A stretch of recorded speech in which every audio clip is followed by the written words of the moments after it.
Hello student, ray optics के lecture number 10 में आज हम बात करने वाले हैं dependence of focal length of a lens.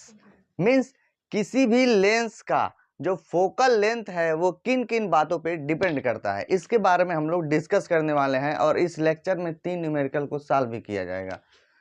तो फर्स्ट पॉइंट में ये लिखा है the refractive index of the material of the lens. Means जो रिफ्रैक्टिव इंडेक्स है किसी भी लेंस का उस बात पे भी डिपेंड करेगा और radii of curvature of the surface of the lens. Means किसी भी रेडियाई ऑफ कर्वेचर पे भी उसके जो सरफेस है रेडियाई ऑफ कर्वेचर किस कर्व में मुड़ा हुआ है इस बात पे भी वो फोकल लेंथ डिपेंड करेगा। ठीक है, तो हम इन दो बातों को डिस्कस करेंगे, अच्छे से डिस्कस होगा और पूरा डीप इसका क्या होगा डेरिवेशन भी किया जाएगा। तो लेक्चर में बने रहिए, एकांत में बैठ जाइए, कॉपी पेन निकाल लीजिए और पढ़ाई करिए। तो शुरू करते हैं हम लोग। तो मेरा नाम है सूरज त्रिपाठी और आपका ये खूबसूरत सा चैनल फिजिक्स मेंटर। तो स्टार्ट करते हैं। लिखा है the refractive index of the material of the lens. हम सेकेंड वाले को मिटा देते हैं और हम फर्स्ट वाले पे बात करते हैं। ठीक है, चलिए इसको हम लोग अभी बाद में पढ़ेंगे, पहले आप हेडिंग डाल लीजिए the refractive index of the material of the lens. Means हम पढ़े हैं लास्ट लेक्चर में लेंस मेकर फार्मूला। तो अगर आप लोगों ने वो लेंस मेकर फार्मूला नहीं पढ़ा है तो डिस्क्रिप्शन में जाइए, वहां पे आपको लिंक मिल जाएगा, पहले वो पढ़ करके फिर यहाँ पर आइए। ठीक है, क्योंकि उसके फार्मूले का जरूरत पड़ेगा हमको। तो 1/f इज इक्वल टू होता है n-1 और 1/r1 माइनस 1/r2। ये हम लोगों ने लेंस मेकर फार्मूले में हमने प्रूव किया था, तो इसी की मदद से हम लोग डिपेंड करेंगे। यही है n is what refractive index, r1 and r2 is the radius of curvature. तो हम इस बात पे डिपेंड करेगा। तो अगर हम बात करें तो refractive index of glass relative to air, तो अगर हम बात करें रिफ्रैक्टिव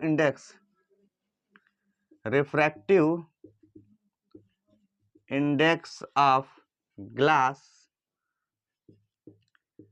रिलेटिव टू एयर क्या आएगा, हम इसको रिप्रेजेंट करते हैं ANG से। ठीक है, refractive index of glass related to air ANG। लिखने का तरीका देख लीजिए, अगर हिंदी में बोले तो इसको बोला जाता है वायु के सापेक्ष कांच का अपवर्तनांक क्या होता है, तो ये होता है ANG। ठीक है, ऐसे ही अगर हम बात करें रिफ्रैक्टिव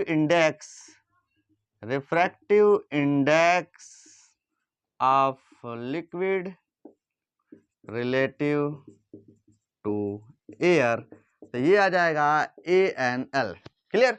तो अगर हम बात करें refractive index of glass relative to liquid, तो हम लोग उसको ऐसे लिख सकते हैं refractive index of glass relative to liquid, तो इसको हम लिख सकते हैं LNG। क्लियर, जैसे ये लिखा वैसे ये लिख दिया। अब LNG है, देखो जो बाद में होता है ना वो एयर के रिस्पेक्ट में न्यूमरेटर में होता है और जो पहले होता है वो एयर के रिस्पेक्ट में डिनोमिनेटर में होता है। क्लियर। तो अब एक बात यहाँ पे एजम्पशन हम ले सकते हैं। ठीक है, एक बात पे हम अगर एजम्पशन ले लें कि यहाँ से अगर हमको बात करें कि refractive index of liquid relative to air is greater than 1। ठीक है, ये इज ग्रेटर देन 1 क्योंकि एयर का जो रिफ्रैक्टिव इंडेक्स होता है वो 1 होता है और लिक्विड का रिफ्रैक्टिव इंडेक्स कुछ न कुछ तो एयर से ज्यादा ही होना चाहिए। तो इसीलिए हमने क्या लिख लिया ANL इज ग्रेटर देन 1, ये एजम्पशन ले लिया। ठीक है, तो सच दैट अगर हम बात करें कि ये 1 से बड़ा है, ये वैल्यू पूरी 1 से बड़ा है और इसको डिवाइड करने के बाद इसके बराबर आ रहा है, इस पॉइंट को ध्यान से सुनिएगा, यहाँ पे कंफ्यूजन होता है। ये 1 से बड़ा है, ANL क्या है 1 से बड़ा है और बड़ी वैल्यू में से इसको डिवाइड करके इसके बराबर किया जा रहा है, निश्चित है कि ANG ये ग्रेटर होगा LNG से। ये बात आप लोग ध्यान दीजिएगा, ये क्वेश्चन नंबर फर्स्ट ले लेते हैं। ठीक है, ये समझ में आया कि ANG वो ग्रेटर होगा LNG से, समझ में आया। तो अब हम लोग बात करते हैं the focal length of lens in air में फोकल लेंथ क्या होगा। ठीक है, तो मुझे जगह चाहिए, आप इतना नोट कर लीजिए, मैं इसको मिटा देता हूं। अब इसको नोट कर लो। ठीक है, वीडियो को रोक करके नोट कर लो, फिर हम मिटाते हैं, फिर आगे बात करते हैं। तो अगर हम एयर में फोकल लेंथ निकाले, इस बात को याद रखना, इसकी जरूरत पड़ेगा हमें अभी, ठीक है। अब हम लोग अगर एयर में बात करें, एयर में, तो द फोकल लेंथ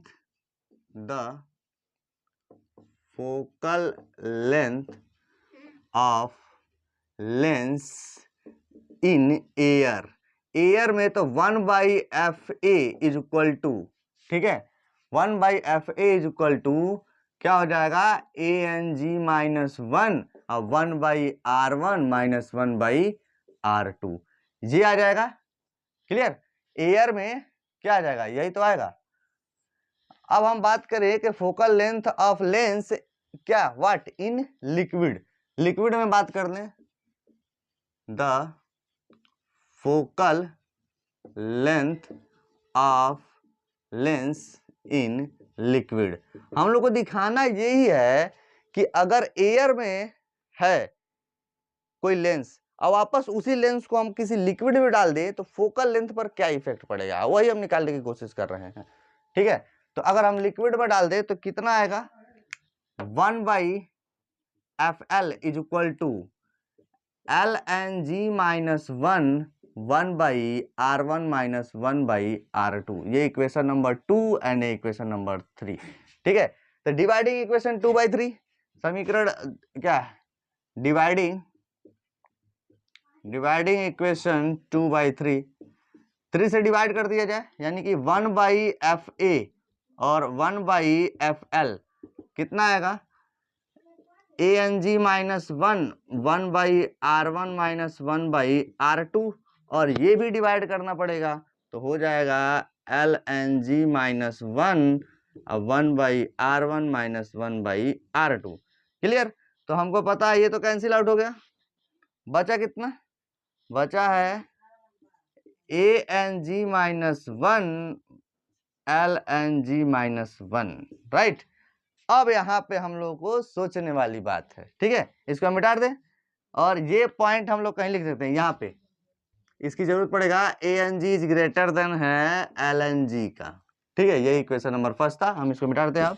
अब देखो इधर, यहाँ से FL ऊपर चला जाएगा तो FL means focal length in liquid and focal length in air, कितना आएगा, ANG-1 और ये आएगा LNG-1। अब एक बात ध्यान दीजिए, ये वैल्यू ये वाला हमको पता है कि ये वाला क्या है, 1 से छोटा है, ठीक है, यानी कि ओवरऑल ये वाली वैल्यू, अब देखो ये इक्वेशन है ना कि ANG ग्रेटर है LNG से, राइट, तो ये ऊपर वाली वैल्यू इससे ज्यादा है, ठीक है, तो जब हम लोग डिवाइड भी करेंगे तो ये ओवरऑल वैल्यू 1 से बड़ी होगी, ठीक है, यानी कि ANG-1 बट्टे LNG-1, ये ओवरऑल वैल्यू 1 से बड़ी होगी, क्योंकि ये वाला बड़ा है, ये वाला इससे बड़ा है, ठीक है, तो ये क्या करें, ओवरऑल वैल्यू ये 1 से बड़ी होगी, अगर ये 1 से बड़ा है तो ये भी 1 से बड़ा होगा, यानी कि FL/FA भी 1 से बड़ा होगा,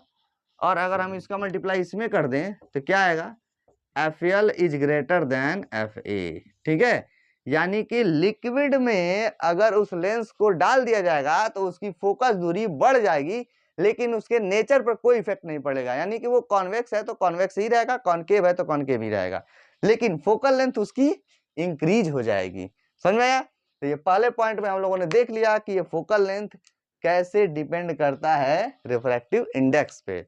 तो अब हम लोग सेकेंड पॉइंट की बात करेंगे, इसको आप नोट कर लीजिए, सेकेंड पॉइंट की बात करेंगे कि यह फोकल लेंथ है कैसे वो रेडियाई ऑफ कर्वेचर पे डिपेंड करता है, ठीक है, तो आप इसको नोट कर लीजिए, तब तक के लिए रुके हैं। तो आप सेकेंड में पॉइंट में हेडिंग डाल लीजिए, the radii of curvature of surface of the lens. Clear?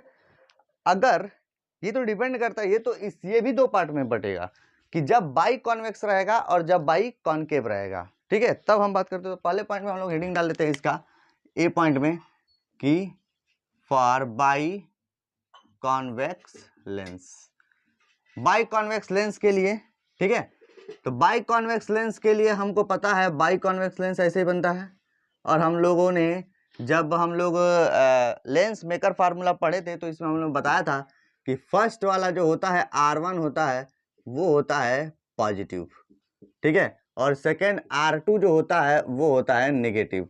उसका भी कारण है, जब देखिए इसका एक्सिस अगर हम ऐसे बनाएंगे स्फीयर तो इसका सेंटर यहाँ आएगा, ठीक है, और जब हम इसको बनाएंगे तो इसका सेंटर यहाँ आएगा, ठीक है। दो स्फीयर के कटे हुए भाग होते हैं और हमको प्रिंसिपल एक्सिस ये है, तो इसके इधर जितनी भी दूरियां ली जाएंगी वो निगेटिव ली जाएंगी, इसके इधर जितनी भी दूरियां ली जाएंगी वो पॉजिटिव ली जाएंगी। इसी वजह से R1 क्या होगा, पॉजिटिव होगा, और R1 क्या होगा, R2 क्या होगा, निगेटिव होगा। तो लेंस मेकर फार्मूला होता है 1/f = n-1 and 1/r1 - 1/r2। Clear. तो अब हम लोग इसका यूज कर दे फॉर बाई कॉन्वेक्स लेंस, तो n-1 तो रहेगा ही, लेकिन 1/r1, R1 किस में है, प्लस में है, प्लस में ही रहेगा, और 1/r2 किस में है, -r2 हो जाएगा। अब माइनस माइनस से क्या हो जाएगा, प्लस हो जाएगा, तो n-1 अब 1/r1 प्लस 1/r2, यानी कि जब बाई कॉन्वेक्स लेंस रहेगा तो उसकी फोकल लेंथ क्या आएगी, पॉजिटिव में आएगा, ठीक है। Means focal length is positive, focal length is positive. जब बाई कॉन्वेक्स लेंस रहेगा तो फोकल लेंथ क्या आएगा, पॉजिटिव आएगा। अब हम बात करते हैं फॉर बाई कॉनकेव लेंस के बारे में, ठीक है। अब ध्यान से सुनिए, बाई कॉनकेव लेंस में क्या होगा, उसमें R1 नेगेटिव होगा और R2 पॉजिटिव होगा। चलिए इसको हम मिटा देते हैं, मिटाते नहीं, हमें इतना ही मिटाते हैं, इतने में ही हो जाएगा मेरा काम। चलिए हम लोग इसमें सेकेंड पॉइंट में बात करते हैं। सेकेंड पॉइंट में हम लोग बात करते हैं बी वाला पॉइंट में, for by concave lens. For by concave lens में बात करें तो फार्मूला तो अपना यही है, 1/f = n-1 और 1/r1 - 1/r2, ठीक है। फॉर बाई कॉन्वेक्स लेंस है तो R1 की वैल्यू क्या होगा, निगेटिव होगा, एंड R2 की वैल्यू क्या होगा, पॉजिटिव होगा, ठीक है। तो 1/f = n-1 और 1/r1 किस में है, निगेटिव है, तो -r1, और माइनस तो फार्मूले में ही था, और R2 किस में है, प्लस में है, तो ऐसे लिख दिया। माइनस को कॉमन ले लिया जाए तो -n-1 और 1/r1 प्लस 1/r2, यानी ओवरऑल इसकी वैल्यू किस में आ गया, निगेटिव में आ गया, यानी फोकल लेंथ इज निगेटिव। अब यहाँ पे क्या आ जाएगा, फोकल लेंथ इज निगेटिव, ठीक है। तो हम लोगों ने ये देख लिया कि दो बातों पर डिपेंड करता है, ठीक है। फर्स्ट है रेडियाई ऑफ, फर्स्ट है refractive index of the material, and second है radii of curvature of the surface of the lens, ठीक है। तो अब हम बात करने वाले हैं कुछ न्यूमेरिकल्स प्रॉब्लम के बारे में, जो लेंस मेकर फार्मूले पे भी डिसाइड होगा और इस बात पे डिवाइड होगा, ठीक है। जैसे अगर एयर में फोकल लेंथ 20 सेंटीमीटर है और अगर 1.5 रिफ्रैक्टिव इंडेक्स वाले लिक्विड में या फिर ग्लास में या फिर कुछ भी किसी में अगर 1.33 लिक्विड वाले में डाल दिया जाए तो उसकी फोकस दूरी पर क्या इफेक्ट पड़ेगा, इससे रिलेटेड हम लोग को न्यूमेरिकल अभी सॉल्व करने वाले हैं। तब तक आप इसको नोट कर लीजिए, हम तब तक क्वेश्चन को लिख देते हैं। तो ये अपना एक क्वेश्चन है, लिखा है the radii of curvature of a biconvex lens are equal. Means biconvex lens का रेडियाई ऑफ कर्वेचर इसमें क्या है, इक्वल है, R1 और R2 आपस में क्या है, समान है। फिर कह रहा है the refractive index of the material of the lens is 1.5। Means वो जो लेंस है जिस मटेरियल का बना हुआ है उसका जो रिफ्रैक्टिव इंडेक्स है वो 1.5 है। कह रहा है if the focal length of the lens is 30 centimetre, यदि फोकल लेंथ क्या रहे, अगर 30 सेंटीमीटर का रहा है उस लेंस का, तो कर find the radius of curvature. Means उस R की वैल्यू निकालना है। तो R की वैल्यू निकालना है तो हम लोग देखो यहाँ से एक रेडियस, अब ये रेडियस है, यहाँ पे R1 भी R है और R2 भी क्या है, R है, लेकिन यहाँ पे हमको पता है बाई कॉन्वेक्स में ये क्या होता है, निगेटिव होता है, याद रखना इस बात को। तो फार्मूला होता है 1/f = n-1 और 1/r1 - 1/r2, ठीक है। तो R1 की वैल्यू R है और R2 की वैल्यू क्या है, -R है, और F की वैल्यू 30 सेंटीमीटर है और N की वैल्यू क्या है, 1.5 है। तो F की वैल्यू 30 सेंटीमीटर और 1.5 - 1 और 1/r - 1/-r, ठीक है। 1/r माइनस से क्या हो जाएगा, प्लस हो जाएगा। अब 0.5 और 1/r और प्लस 1/r हो जाएगा, अब 1/30, यानी कि हो जाएगा 0.5 और यहाँ पे आ जाएगा 2/r, एलसीएम आएगा r और 1 + 1 2 हो गया, 2/r 1/30। अगर हम इसको इसमें मल्टीप्लाई कर दे तो 5 2 10 यानी कि 1.0 बाई आर 1 बाई आर, यानी कि क्रॉस मल्टीप्लाई कर दे तो आर इज इक्वल टू क्या हो जाएगा 30 सेंटीमीटर, यानी कि R1 भी 30 सेंटीमीटर और R2 भी 30 सेंटीमीटर। क्लियर? ये न्यूमेरिकल आप नोट कर लीजिए, बहुत ही सिंपल सा न्यूमेरिकल था, नोट कर लो इसे। सेकेंड क्वेश्चन हम लोग देखते हैं, लिखा है the focal length of A plano convex lens is 20 centimetre. दिखा है the refractive index of plano convex lens is 1.5, find the radius of curvature of its curve surface. Curve surface का ये क्या है? प्लेनो कॉन्वेक्स है, ये by convex नहीं है ना, बाई कॉन्केव है, ये प्लेनो कॉन्वेक्स है। ठीक है, प्लेनो कॉन्वेक्स है means plano convex lens, plano convex lens. ठीक है, यानी R1 की वैल्यू जो होगी वो इनफाइनाइट होगा, प्लेन है, और R2 की वैल्यू हमें निकालना है। ठीक है, यही है कर्व सरफेस। तो अब ध्यान से सुनो, ये 1.5 इसका रिफ्रैक्टिव इंडेक्स है और फोकल लेंथ इसका 20 सेंटीमीटर है, यानी इसका f की वैल्यू कितना है 20 सेंटीमीटर है। तो फार्मूला बहुत ही सिंपल है, 1/f is equal to n-1 और 1/r1 माइनस 1/r2। ठीक है, तो 1 ये कितना है 20, इसको मैं लिख लूँ 20 सेंटीमीटर, और 1.5 माइनस 1, अब 1/r1 की वैल्यू इनफाइनाइट है और माइनस 1/r2 की वैल्यू माइनस r है, तो हो जाएगा 0.5 और 1/इनफाइनाइट 0 और ये प्लस 1/r। ठीक है, तो 1/20, तो 1/20 is equal to 0.5/r, cross multiply कर दे तो r की वैल्यू 20 इंटू 0.5, ये 0 से दशमलव खत्म, 5 दूना 10 सेंटीमीटर। ठीक है, तो r की वैल्यू कर्व सरफेस का जो रेडियस ऑफ कर्वेचर क्या है 10 सेंटीमीटर। ठीक है, अब एक हम लोग लास्ट क्वेश्चन के बारे में बात करेंगे, अब फिर उसके बाद से इस लेक्चर को क्लोज करेंगे। लास्ट लेक्चर में ये है कि अगर एयर में फोकल लेंथ अगर 20 सेंटीमीटर है, तो अगर किसी लिक्विड जिसका रिफ्रैक्टिव इंडेक्स है 4/3 1.33 और उसमें डाले जाए तो फोकल लेंथ पर क्या इफेक्ट पड़ेगा। बहुत ही मजेदार क्वेश्चन है, इसको नोट कर लीजिए, तब तक उसके बारे में हम बात करते हैं। ये क्वेश्चन नंबर 3 है। ठीक है, तो क्वेश्चन नंबर 3 में एक्चुअल में देखो, आज जितने भी मैंने क्वेश्चन लगवाया है कोई भी मतलब कंपटीशन का क्वेश्चन नहीं है, वो सिर्फ सिलेबस का क्वेश्चन है। ठीक है, अभी मैंने सिलेबस कवर किया, नेक्स्ट लेक्चर में जब भी बात करेंगे तो हम लोग कुछ कंपटीशन के क्वेश्चन जो लास्ट ईयर में पूछा गया होगा इस टॉपिक से रिलेटेड, तो हम लोग उसको कलेक्शन करके लाएंगे और आपको समझाएंगे। तो ये एक क्वेश्चन है, लिखा है कि the focal length of a convex lens of a glass in air is 20 centimetre. Means air में उस जो कॉन्वेक्स लेंस जो ग्लास का बना हुआ है उसका क्या है फोकल लेंथ कितना है 20 सेंटीमीटर है। कह रहा है कि अगर उसी को वाटर में डाल दिया जाए तो वाटर में उसका फोकल लेंथ कितना होगा, और उस वाटर का रिफ्रैक्टिव इंडेक्स दिया है 4/3। तो क्वेश्चन को हम लोग सॉल्व करते हैं, इसका सोल्यूशन बहुत ही सिंपल है। ठीक है, तो पहले तो हम लोग को 2 पॉइंट है। अब देखिए एक बात याद रखना कि जब भी हम लोग लिक्विड में या फिर किसी भी वाटर में डालेंगे तो R1 R2 पर कोई इफेक्ट नहीं पड़ेगा, वो वही का वही रह जाएगा। ठीक है, फोकल लेंथ बढ़ जाता है, हम लोग यही पढ़े ना स्टार्टिंग में, फोकल लेंथ बढ़ जाता है लेकिन उसका नेचर वही रह जाता है। तो फार्मूला होता है 1/f is equal to n-1 और 1/r1 माइनस 1/r2। ठीक है, ये है क्लियर। तो अब हम लोग बात करते हैं यहाँ से कि इसको मैंने अगर मैं कह दूं कि एयर में है, तो एयर में है यहाँ पे ये है, तो यानी कि 1/20 इज इक्वल टू इसका रिफ्रैक्टिव इंडेक्स। ठीक है, अब एयर का, अब देखो यहाँ से फोकल लेंथ पूछ रहा है, तो यानी कि अब देखो ग्लास का जो रिफ्रैक्टिव इंडेक्स होता है वो 1.5 होता है। ठीक है, -1 और 1/r1 माइनस 1/r2 यहाँ पे दिया नहीं है। ठीक है, तो ग्लास का रिफ्रैक्टिव इंडेक्स क्या होता है 1.5, means glass refractive index of glass, यहाँ पे लिख लीजिए रिफ्रैक्टिव इंडेक्स ऑफ ग्लास होता है 1.5।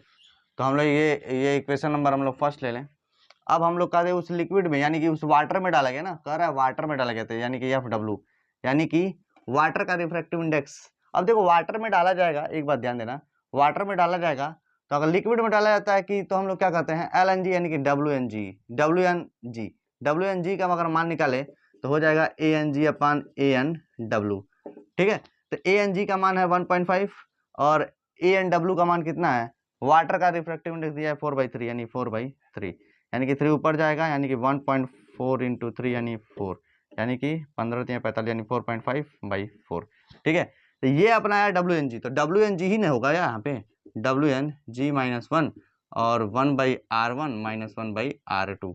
ठीक है, तो यहाँ पे आ जाएगा, यहाँ पे इसको मैं डिवाइड कर दूं क्या, यहाँ पे डिवाइड कर लेता हूँ यहीं पे, तो 4.5, 4 1 जा 4, फिर 0 यहाँ पे डेसिमल आ जाएगा 4, 4 1 जा 4, 1 आएगा, 0 बढ़ेगा, 4 2 जा 8, 2 आएगा, 0 बढ़ेगा, 4 5 जा, यानी कि आएगा इसका रिफ्रैक्टिव इंडेक्स आ गया 1.125, तो इसका आया 1.125 माइनस 1 और 1/R1 माइनस 1/R2, ये इक्वेशन नंबर सेकेंड हो गया।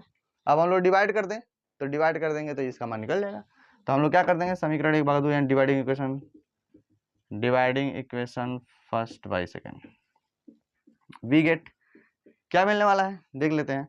तो 1/20 या पूरे के बट्टे 1/FW कितना आएगा, इसको हम लोग सब्ट्रैक्ट करते हैं यहाँ पे 0.5 और 1/R1 माइनस 1/R2, और इसको भी सब्ट्रैक्ट करते हैं यहाँ पे, तो 0.125 और हो जाएगा 1/R1 माइनस 1/R2, तो ये इससे कैंसिल हो जाएगा।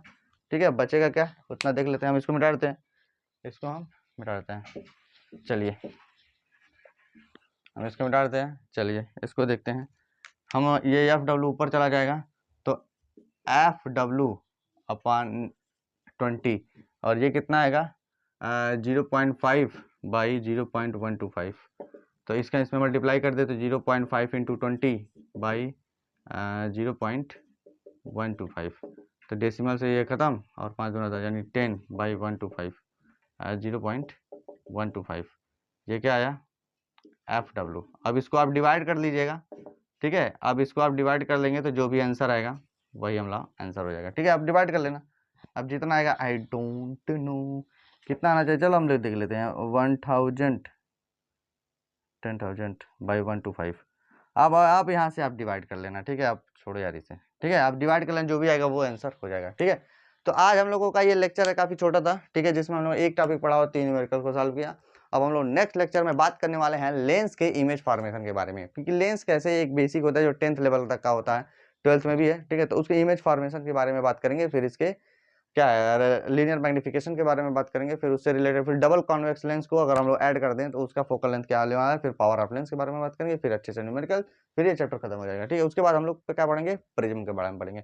बिल्कुल टॉपिक वाइज सारे लेक्चर्स चल रहे हैं, अगर आप चाहेंगे तो बोर्ड लेवल और क्या है basic NEET and JEE levels, जो जेई मेंस तक ही है, हम बात करें एडवांस तक की नहीं, जेई मेंस तक की आपको बिल्कुल प्रिपरेशन यही लेक्चर से आपको मिल जाएगा। तब तो आपको नोट कर लीजिए, तब तक के लिए बाय बाय।